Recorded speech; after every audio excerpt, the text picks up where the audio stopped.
Good evening and welcome to The Square. Tonight is a timely discussion on the COVID-19 vaccine. We're going to look at the rollout in Rwanda. We're going to look at vaccine nationalism that's emerging in countries in the West on a global scale. We're also going to look at public perceptions on the uptake of this vaccine, mainly in Rwanda and across the continent.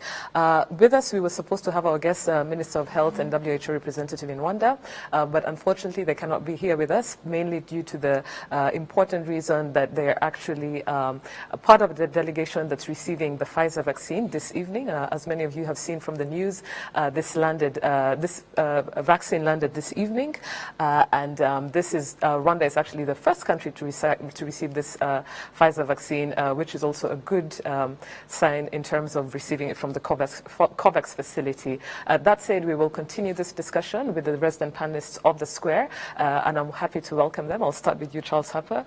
Always a pleasure to have you on the show. How are you? Good. Are you ready to dissect this discussion on vaccines? I was just hoping I'd have the show after I've gotten my jab. After you've gotten your jab. Brenna Namata, also resident panelist on the show. Great to have you on the show, Brenna. Thank you, Dan. Are you also looking forward to receiving this jab as Charles is? Yeah. Definitely. Okay. We'll talk about that in the third aspect of the show regarding perceptions. But thank you to our viewers for tuning in. My name is Dan PC, host of The Square. As always, before we kick off, we have midweek highlights from The Square's and panelists. I'll start off with you, Brenna, if there's anything of interest you'd like to share with our viewers that's caught your attention this far in the week. Yes, so March is the dedicated Women's Month, and we have started seeing a bit of public relations around women empowerment. So you have Rwanda.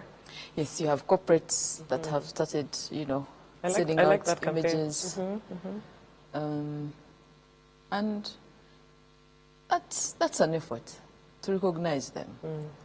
But I think what would really make a difference if these corporates would come out and say, this is what we're doing in terms of, one, addressing the gender pay gap.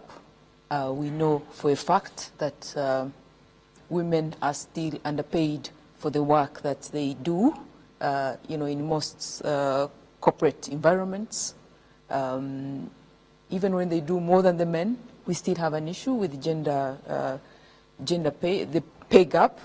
Two, sexual harassment in workplaces. It's still a big issue.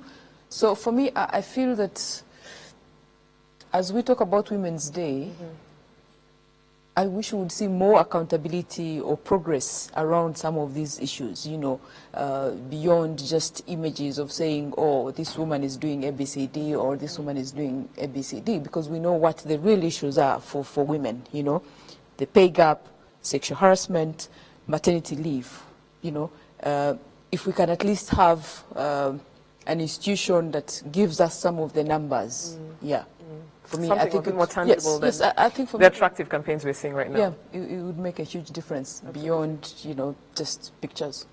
Yeah. Charles, midweek highlight? I'm hoping that RBA has bulletproof vests, because I'm going to say something in relation to what Bana has just said about Women's Day, because I don't know what Women's Day is all about, because I think every day is a Woman's Day. Point noted, and very well taken, Charles. But I wanted to talk about Kigali's city's preparedness from an infrastructure perspective for the events that we have had and we are planning to have. Now, we have a lot of clogging from a traffic point of view, and even though there's a lot that is being done in terms of side roads and what have you, but there are certain points that are just totally unbearable, and sometimes even some of them almost all the time, So at 7 in the morning, at midday, so sort of from 6:45 to 8 a.m. in the morning, from about 12 to 2 p.m., from about 5:30 p.m. to about 7:30 p.m., Jiporoso, Chimirongo, Kagugu Gachuriro, and Chichuchiro Sonatib. There's these clogged areas.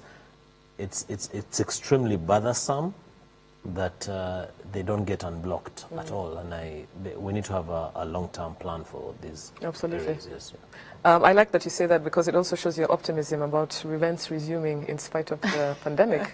The vaccine is here. The vaccine is here, exactly. Yeah. Yes. So thank you very much to our viewers, and I'd just like to start off by reading this press statement that came out from the Ministry of Health today. And like I said earlier on, many of you have been watching the news. Our officials who are supposed to be with us tonight, actually at the airport receiving the second batch of today's vaccines that came into the country. Rwanda received the first shipment of COVID-19 vaccines through the COVAX initiative, which is an equitable access facility to ensure vaccine distribution in different parts of the world. So the first batch of 240,000 doses of the AstraZeneca Oxford vaccine arrived today morning. The second shipment of 102,960 doses of the Pfizer vaccine also arrived, like I said earlier on, this evening. Rwanda, if I may add, is the first country on the continent to receive the second batch of the Pfizer vaccine, so to speak. So the total, with each recipient receiving 2 doses for full protection, the AstraZeneca, Oxford, and Pfizer vaccines will be used to vaccinate a total of 171,480 people identified as priority risk groups, including health personnel, those above 65 years old, or those with underlying conditions, and of course, frontline essential workers. So the questions that we prepared for officials, Charles, you and Berna, I'm going to put them to you. I'm looking forward to hear what you have to say. And my first question, and I'll kick off with you, Berna, is in terms of this rollout. The vaccines are here, like we said, they're going to be distributed to priority groups, as the Ministry of Health underlined in their press statement today. Berna, from your perspective, not only as a media practitioner, but just also as a Rwandan, what would your expectations be in terms of the rollout of this vaccine, in terms of infrastructure? What would you expect, or what message do you have to the people implementing this rollout in terms of infrastructure as well as the skills to be able to give these vaccines out? So here I'm talking about literally the injections, the jabs, as Charles said. What are your expectations? It's a shame, honestly, that we don't have RBC on this show, because I'm sure they've been working, of course, really hard at it. I think Rwanda has been ready to deploy the vaccine, for a couple of months now. They just haven't been arriving. We've talked about this before. Officials started talking about the vaccine last year. Yes, last year. Yes. Almost, I think it's now 3 or 4 months Yes. down the road. Yes, yes. Yeah, and they still haven't arrived. So maybe you can understand why there's a red carpet now. Because the long wait is over. We saw the upgrade of the infrastructure, at least that we saw, because there was media coverage of that, of the upgrade of the infrastructure. And I've seen the document around the national vaccination plan countrywide, trying to, I think the plan was assessing the preparedness and giving guidelines at the health centers across. So for me, that is not where the issue is. I think the issue is, now that it's here, first of all, we are assuming that every Rwandan wants to take it, which is not the case. There are many concerns. And, in a way, we I don't know whether it's a bubble, or we take it for granted that people will want to take the vaccine. But for the last 4 weeks or so, increasingly I meet people who ask you as a media person, so are you taking the vaccine? And they are talking about all sorts of conspiracy theories and I don't want to repeat them because that would be giving them marriage. And the challenge with that is that the internet, as it were, if you just click on one theory, oh, you go down a rabbit hole. yes, you know, the algorithms will just bring out all these theories. Yes. And before you know it, you're an expert. But in actual sense, you've been fed on theories. So as the, you know, as the Ministry of Health plans the rollout, I think that is something they have to be aware about. And surprisingly, or even shocking, is that even the elite are questioning, you know. And so I feel the answer is not just to dismiss what the theories are or what the assumptions are, but to face them with facts and try to understand their fears and explain to them and allay the fears, you know, instead of saying that's rubbish, you know. Yes. For instance, there's been this theory about, I hate to say it, you know, Yeah. about chips, and I can't believe anybody can believe that, but it is there, you know. And also because for a very long time, people are used to childhood, mostly, you know, vaccinations that have been around for some time. So the questions are, it's been, you know, how can we trust that it will be safe? Has it been tested on animals? And there are all these questions out there. But some of them are valid questions. Of course People have a they right to are. question, and Of course. And so I feel that the bigger task right now for the Ministry of Health is to address all the questions. You know, there's no stupid question or there's no stupid assumption. We just have to be, you know, transparent and say, yes, this is a conversation that has to happen. You know, if someone is saying, I'm worried that, for instance, if I have this shot, it will affect, I don't know, you know. Your job as a public health specialist is to say, this is what the science says, you know. Yes, that is what you think, but this is what the science says, and we have to trust science in this process. So I feel that now that they are here, the bigger challenge is actually to convince everybody to buy into the idea. That is one. Number two, we will need more transparency around who is getting it. Because, yes, you talk about frontline workers, but that could be anybody. Because, yes, beyond the health professionals, we know that there are people over the last 2 years, okay, this is our second year, who have been working throughout. They could be frontline workers too. So, in the interest of transparency and accountability, I think it has to be clear when we say health, you know, frontline workers. We have maybe 2,000 health workers who are getting vaccinated, or we have, you know, let's say 20 people around the airport who will get vaccinated, and that gives a bit of accountability. And the reason I'm saying this is because we are already seeing elsewhere the speculation around the vaccination. I think as of today, our sister publication in Kenya was leading with politicians taking the jab. Now, you don't want that because, again, it undermines the confidence in the process. Yeah. So, for me, it's one, engaging more in terms of awareness, addressing all the concerns. There's no stupid question, there's no stupid assumption, and also transparency and accountability, saying that if we are saying frontline workers, we are talking about 200 health workers, we are talking about 10, maybe, you know, I don't know.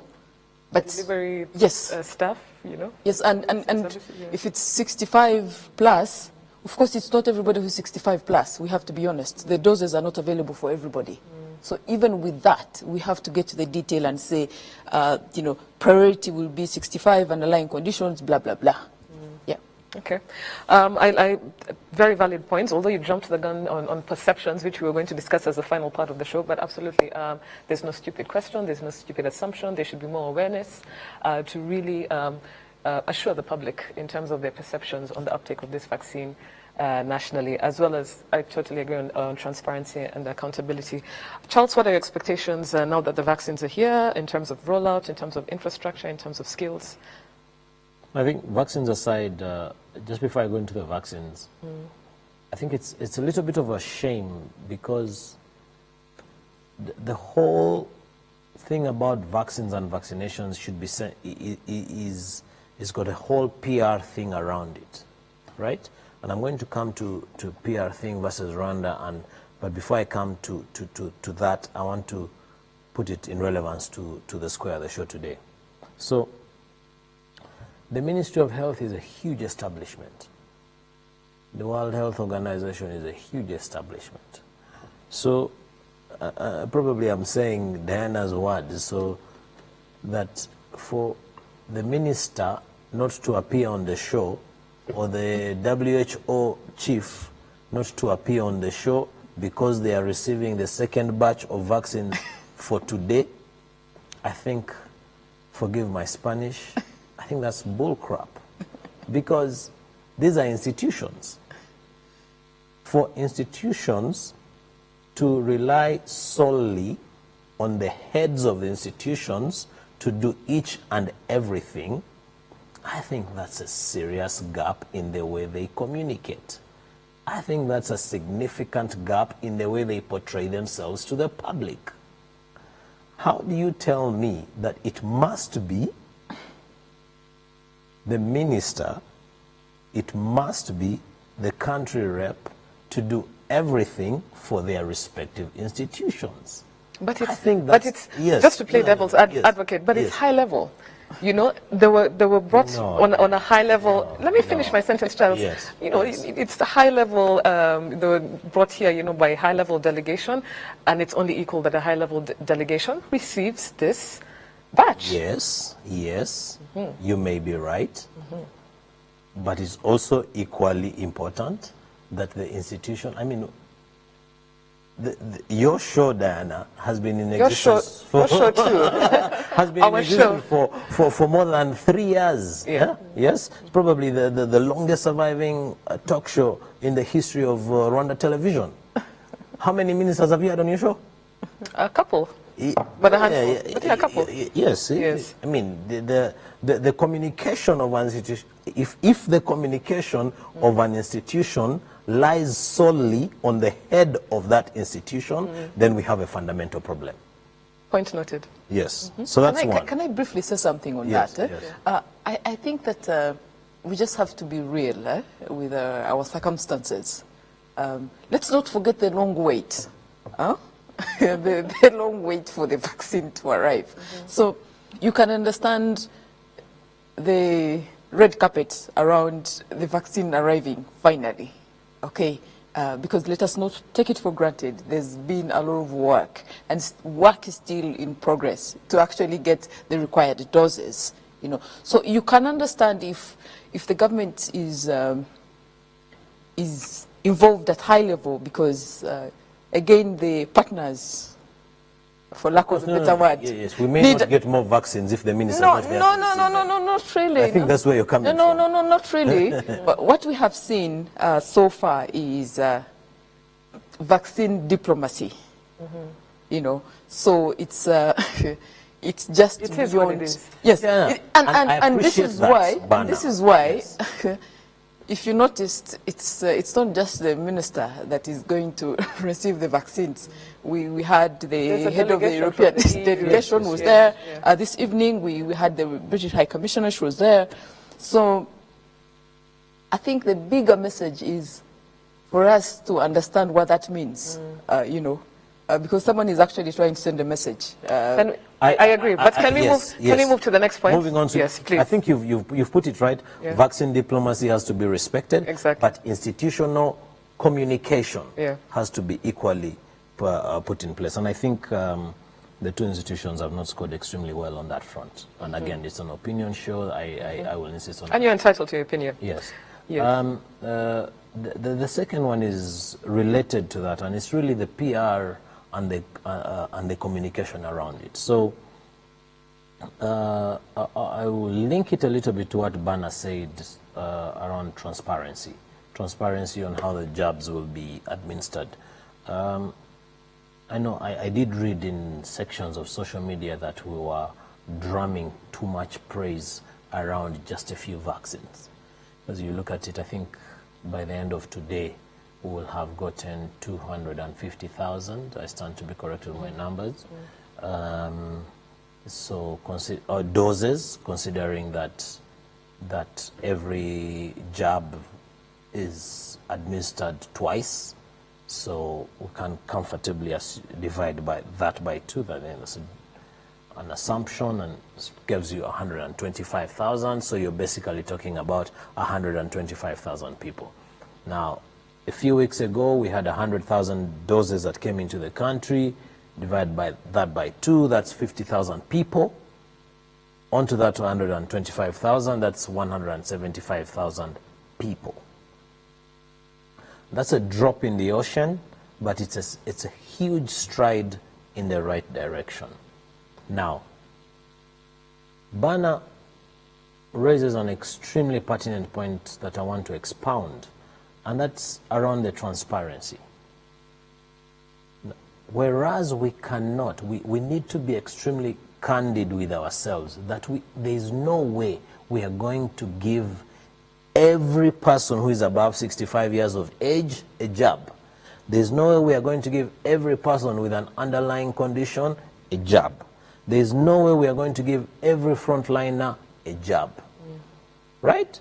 So there has to be a criteria through which this will be done. That criteria, it will be, in all due fairness, extremely important to make that criteria known. But then, let me take it a notch higher and talk about giving people confidence. A very good friend of mine, who's a senior medical practitioner, I met the wife on Sunday, and she asked me, "Have you gotten a job?" That's the question now. So I told her no, because I don't fall in any of the categories as yet. And then she went ahead and asked me, "But I think you fall in the category." Of which one? You're a frontline worker. She said you deal with a lot of people. She said you're always in the media. So she has this media face about me. So I said, okay. She told me, "I know you and your family. I don't think you should put your kids at risk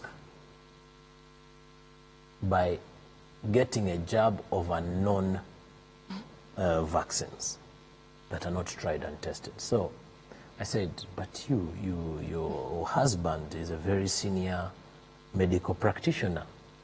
Then she said, "I will think about our marriage if he goes for the vaccination." Wow. So where am I going with this true story? That in the US, Joe Biden went out there and took a jab in front of CNN cameras and what have you. As did his vice. Yes, and the vice and everybody.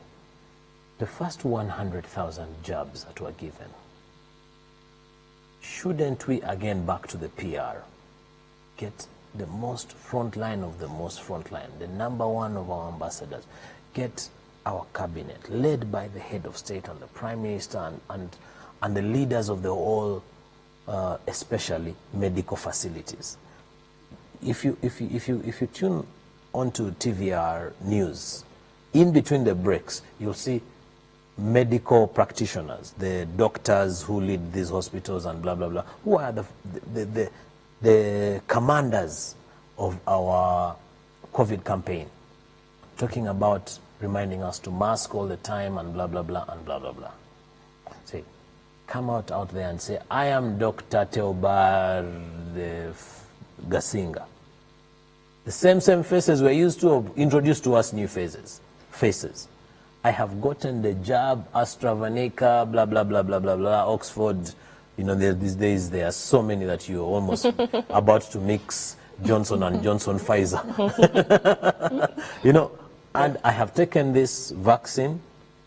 I took it 2 weeks ago. I'm getting the next one in 2 weeks. I am perfectly fine. I hope you get yours. And I guarantee you that you will get yours within X period of time. The procedure for getting this will be, if you're 65 years of age, this is when you'll get it. Go to your Murenje, go to your Kagari, blah, blah, blah, and see yourself on the list. Pull out your phone and dial *1, and know when next you'll get your vaccine. So 2 points that I'm raising at the risk of repeating myself: outright transparency and confidence. Giving the doubting banners of this world. I don't read the Bible enough to mix Thomas and Women's Day. Yes, I totally hear that. Yes, I think that's really the point. That to give people that confidence, but also to be extremely transparent about how we're going to go about it. Absolutely. I'd just like to reiterate, also for the sake of our viewers, I think you know, not everyone under 65 is going to get it. I think these institutions, all these stakeholders, you know, they have a cascading plan, obviously. You know, 30% vaccinations by 2021, 60% vaccinations by 2022. And, you know, to the policymakers or the stakeholders who are listening, absolutely, I hope they're listening to, you know, from a media perspective, our requests for transparency and accountability. I'm sure, you know, if someone has pre-existing conditions, I'm hoping there's a digital database in hospitals, you know, that will be sharing this information across this sort of platforms. So yeah, it's interesting times that we're in. You know, it's great to see that, you know, the vaccines are here. Great to see that, you know, we have our officials receiving them and planning to roll them out as soon as possible. My next question, my next point of discussion to both of you, Brenna and Charles, is to do with vaccine nationalism. You know, for those of you who may not know, vaccine nationalism is a situation basically for different vaccines. It's now happening with the COVID-19 vaccine. It's a situation where countries push to get first access to supply of vaccines and potentially hoard key components for the vaccine production. So it's usually referred to as vaccine nationalism. So this is basically countries that, you know, have more means than other countries, getting, you know, maybe double the doses that they even need at the moment, and this hinders the distribution for countries who possibly don't have the resources for this. I don't know if I should start by throwing a spanner in the works, but I'll give my point later. My role here, I know, is very clear. It's to get both of you to say as much as possible, but I also have very strong opinions on this whole vaccine nationalism thing. But I'll start by hearing from you, Charles and Brenna. What are your thoughts on this? Is it justified? You know, you'll have countries saying that we paid for more than, you know, Rwanda did, for instance. We have a right to order more for our populations. There are facilities such as COVAX, whose main role is to ensure the equitable distribution, at least to a high degree, of these vaccines across the world, especially in, you know, low to medium income developing countries. So what's your take on vaccine nationalism in this regard? And I'll kick off with you, Charles. Two things. One, I think no one should have monopoly over knowledge, especially if the knowledge leads to saving lives. Yes, I appreciate that countries will invest a lot of money in research. That, for example, for the Pfizer vaccine to be developed, it may have taken 10 years. And Pfizer being, you know, a global company that has got decades and decades of experience, it just makes sense that their vaccine will be highly relied upon. Johnson & Johnson, you know, they have got, you know, quite a number of drugs that have been tried and tested to their name, and you know, it just makes a lot of sense that we'll rely on some of those. But where I'm going with having no monopoly on knowledge, that we need to come up with global positions where, if it is a situation that saves life, you're not going to come up and say, I have patented how to develop the solution for a light, a bulb not emitting heat, but only emitting light, and that belongs to me, and compare it with a vaccine that is saving billions of lives.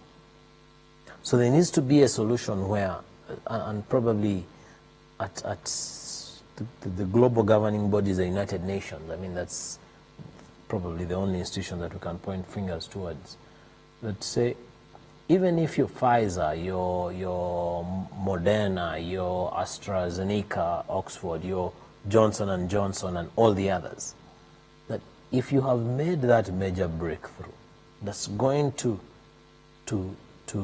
save mankind, you should not have bragging rights and it just stops at you. That's my first point. My second point, and I think if you follow the news, I think Canada is one of the countries that has gotten the biggest stick on this. You know, I think they've hoarded, yes, they've hoarded billions of vaccines, and now vaccines that would have otherwise been produced and sold to countries for as cheap as $7 a vaccine are being sold at $35 a vaccine, so almost sevenfold, sixfold.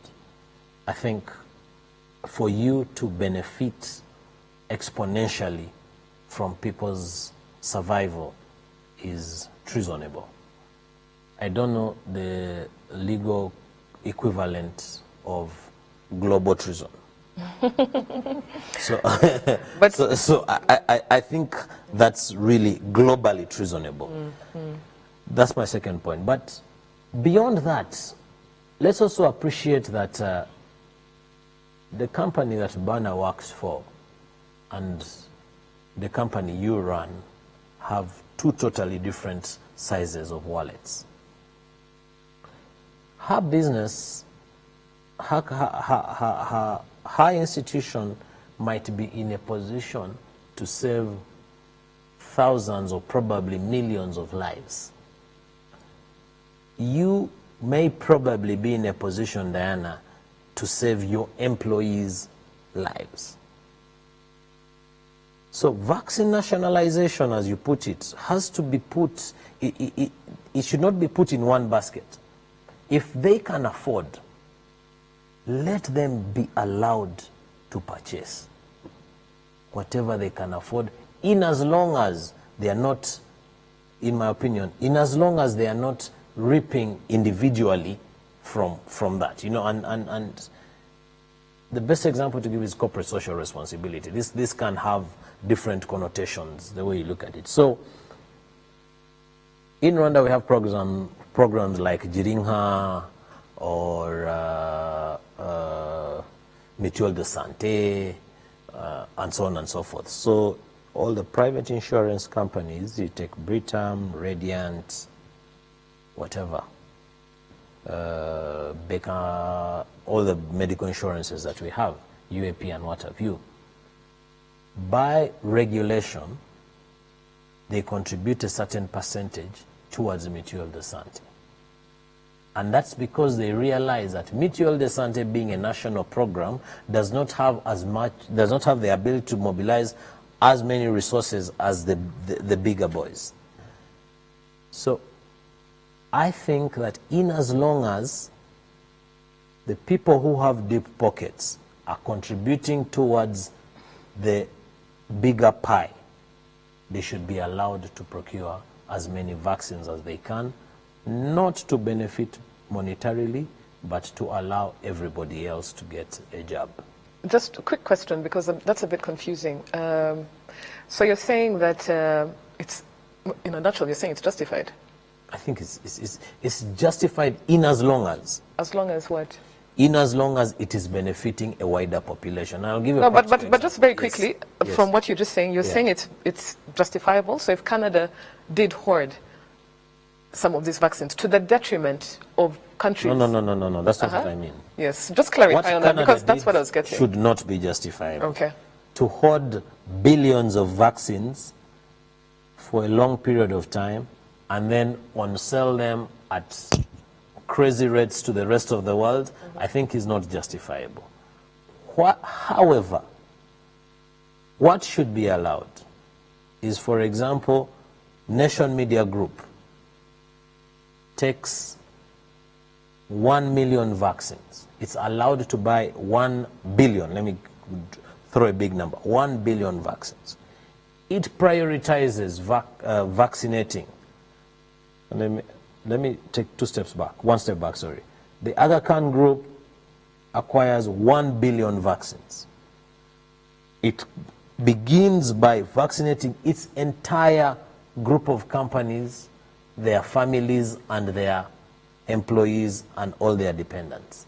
And in return, it donates to Mutuelle de Santé 500 million vaccines. So in as long as there is a responsibility towards those who cannot afford, I think there's nothing wrong. Oh, God. Charles. Charles Haber. Wow, that's a lot to process. I disagree with you on so many fronts, but I'm going to listen to Berna. But very many people also share the same opinion you have, especially those that are doing that. I think Charles is a good student of capitalism. Exactly. Yeah. He's a good capitalist. He's a good capitalist. Berna, what are your thoughts on this? Well, it's difficult with these things because even if it's wrong, then so what? Yeah. Even if it's wrong, then so what? But I feel that, as we have seen, COVID has taught us so much. And we are hoping that this time round, Africa will get its act together. Actually, my point was to do with Africa and the fact that there's no conversation happening on our own research and development for vaccines, especially during this period. But it's astonishing. It's not as easy, because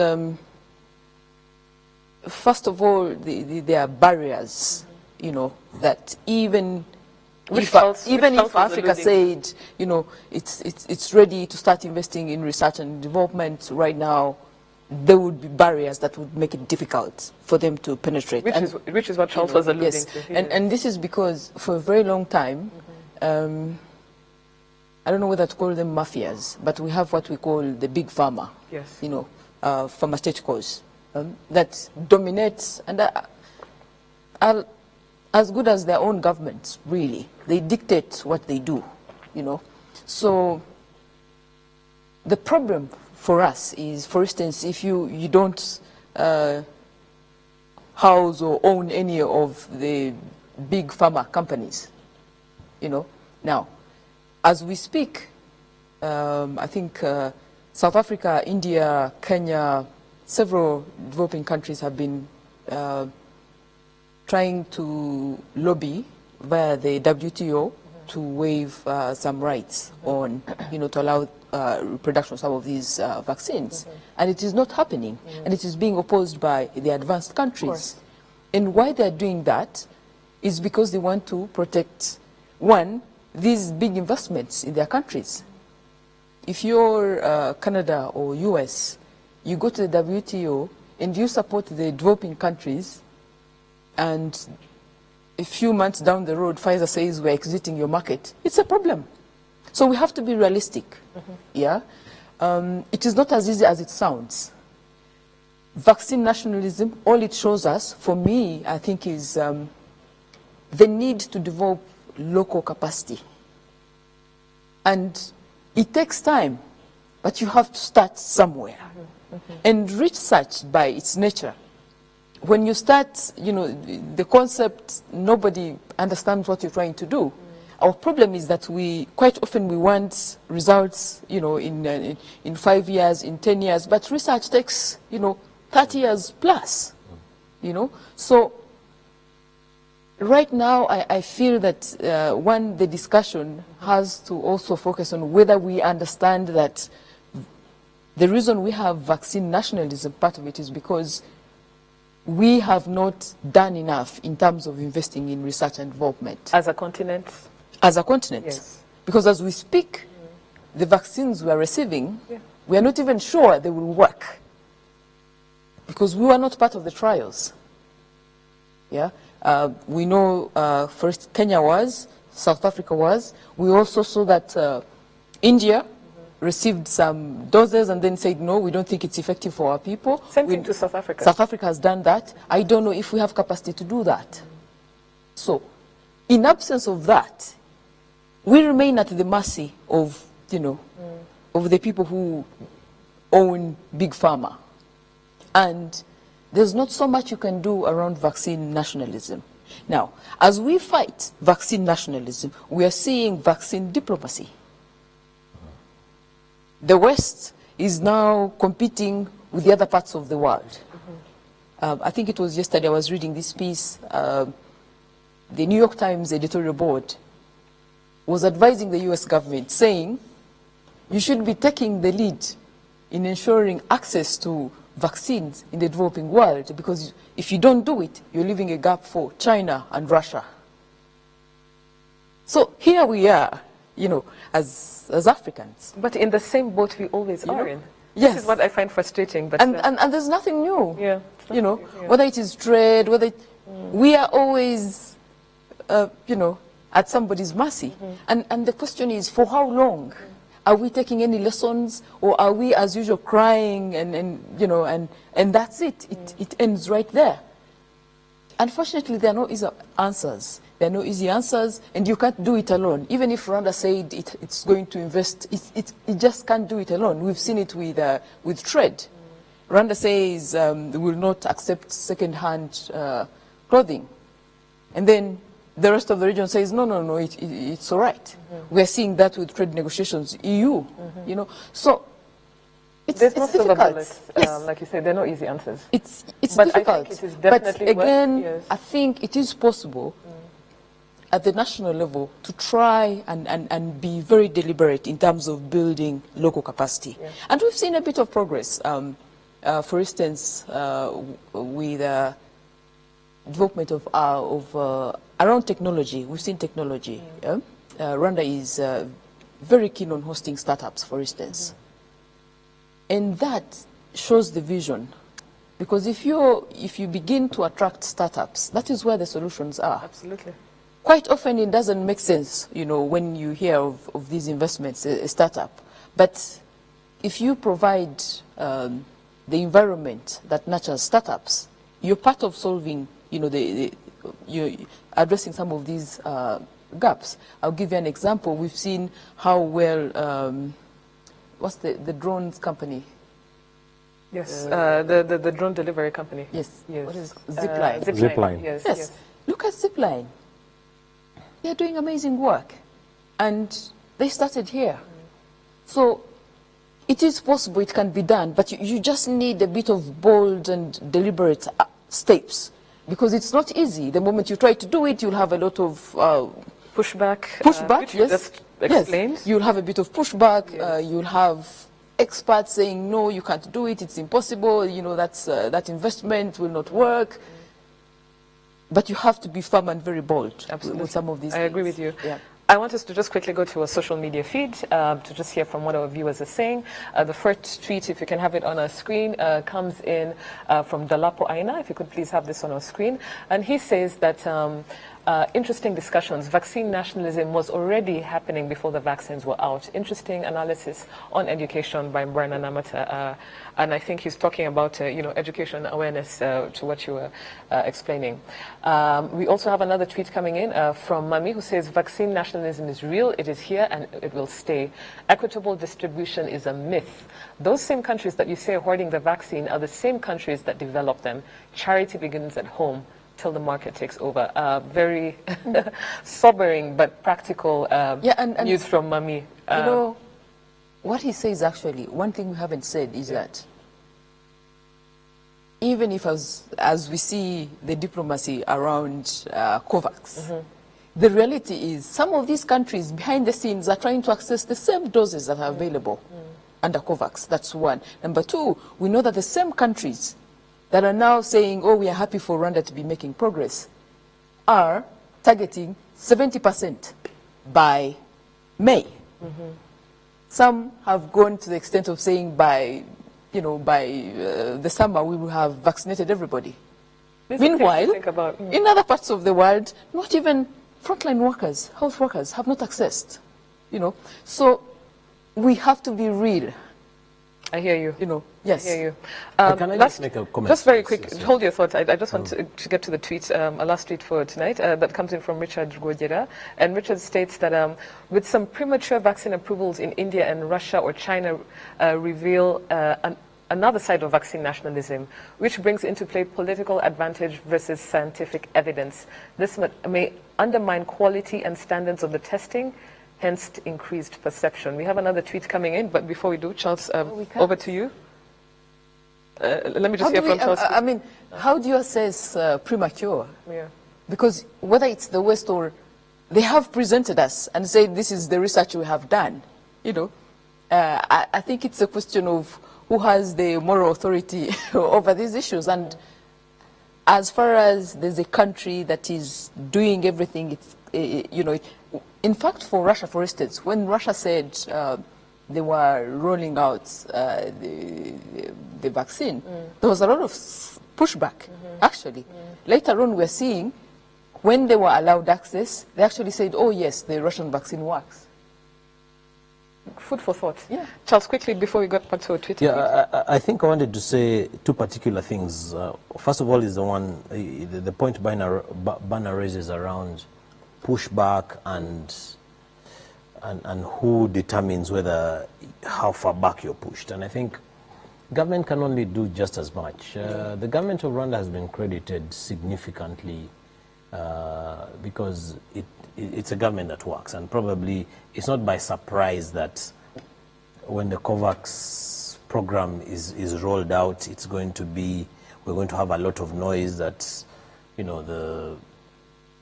all the media, hula baloo and what have you, is because there's faith. There's faith that when the vaccines come, they're not going to end up in somebody's private warehouse and very true. Yes. So there's faith that it actually go to the right places. Yeah. But it's not also coincidental, and I'm very reliably informed that the second batch that came in today is Africa's first batch of Pfizer. Rwanda is the first to get it. Yeah, and Rwanda is the first to get it. It's not purely coincidental. We are not lucky, I know. For sure. It's not been hand. It's not a handout. We bought the refrigeration. Yes, we invested heavily, in storage. Yes, in storage. That I mean, for you to get cold storage that's minus 70, it's a huge investment. Yeah. So they're not handouts. We've worked for it. But I want to talk about the role of the private sector, and that's really... But can I just go back to reading our tweets? Can that be your closing remark here? We have another tweet also coming in, echoing what the sentiments have been discussed on the show, and this is from Spencer Bijingo, who says, good topic. It is a wake-up call to economies, especially in Africa, to invest more in research and development in health. Patenting medicines is one way of protecting innovation, that's true, but also patenting health products has its legal limitations. That's why we see branded and generic medicines. That's very true from Spencer. The other tweet, once again, is from Dalapo Aina, and he says that research and development departments of global firms and states spend large funds in their labs, in their laboratories.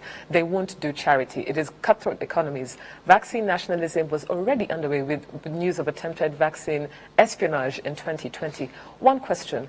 How come no vaccine from the continent yet? This is exactly what we're asking ourselves. This is exactly what we're discussing here. We have another tweet coming in from Edward Rutavingwa, who says that let the West concentrate on vaccine nationalism as China and Russia supply the African continent. I know they're eyeing our continent, and before this year ends, we shall see many doses coming from them. These are very interesting discussions regarding vaccine nationalism and, how the global players, on the world stage are making these moves that we're talking about. Charles, we're coming towards the end of the show. I would like this last point of yours to be laced with your concluding remarks. And I know you wanted to touch upon on the private sector. Yeah, the role of the private sector and the vaccines that we are all reading about and we are all receiving Pfizer, Moderna, AstraZeneca, Johnson & Johnson, and all the others are not being manufactured by government. By government. I think it's not coincidental. It's, you know, there's a lot of money that goes into investing in these things, and it's so that the money can attract a return. In Rwanda, in the same breath, we should be very, very bold about this and allow the Rwandan private sector that has suffered significantly during these COVID times with limited business opportunities to be able to play a big role. If a business, Blue Ocean's pharmaceutical companies has an opportunity to roll out the Korean vaccine, let them be allowed to bring it into the country in as long as it's approved by the World Health Organization. And the Ministry of Health. Yes. Which is possible. Sell it. Which is possible, FYI. I'm not too sure, because I'm also cognizant of the reservations that we want to sort of manage an equitable way of, I think managing our But affairs. I think in terms of the private sector businesses, if you approach the Ministry of Health or certain institutions... Not yet. But I'm sure that's in the pipeline. Yes, but it's not yet there. Yes. I think it needs to be expedited. It needs to be expedited. So Blue Oceans, yes, it needs to be... The word equitable, Charles, please wrap up so we can hear from Brenna. You should know that equitable only exists on paper. Not in real life. But Charles... So my point really is that if Blue Ocean's pharmaceutical company has the $1 million to invest in a vaccine from Korea, bring it, invest in the cold chain and distribution, to give it to Legacy and whoever, and everybody goes there and pays $100 for the vaccine on condition that $10 of that vaccine, of that portion, goes towards mutual descent so that they can afford the coverage for all. So be it. Yes. Okay. Brenna, closing remarks? One, I think it has to be made clear that the doses that are arriving are not free. There's nothing for free. So it's not charity. A lot of work has gone into negotiating contracts, and governments are paying money. That's one. Two, again, for me, transparency is very important. And we have to also be realistic. The government cannot afford to pay for everybody who needs to get the vaccine. So it had better come out and say that. They will cater for a certain category, and that's it. If one has to plan and save money to get vaccinated, they should be thinking about that. And I think the government should make that clear. We can't afford to buy or make the vaccine free for everybody. It's not possible. Absolutely. So the people who can pay should be allowed to pay. Yes, those who can pay should be allowed to pay. In fact, in my opinion, and again, at the risk of repeating myself, in as long as they are subsidizing those who cannot. Those who cannot. Last tweet for the evening comes from Syriac. If you can have this on our screens. Syriac states that the continent and indeed Rwanda have invested very little in research. However, I guess we now need to learn from our past investment mistakes and reinvigorate our research and finding work. It's not too late. We can still do more and better. Absolutely, Syriac. We've come to the end of the show. Charles, always a pleasure. With your hard-hitting points. Brenna, always a pleasure having you with your very informative points, and just lovely seeing the debate between you two. To our viewers, thank you for tuning in. Please keep the conversation going using the hashtag #TheSquareRW. Please also visit our YouTube channel, The Square Rwanda, to just catch up on other shows, and also subscribe to be regularly updated on the shows that we have every Wednesday of the week. I'd like to thank you very much. I'd like to also thank our partners, Uzi Collections and Bourbon Coffee, for always supporting The Square. Have a good night and see you again next week.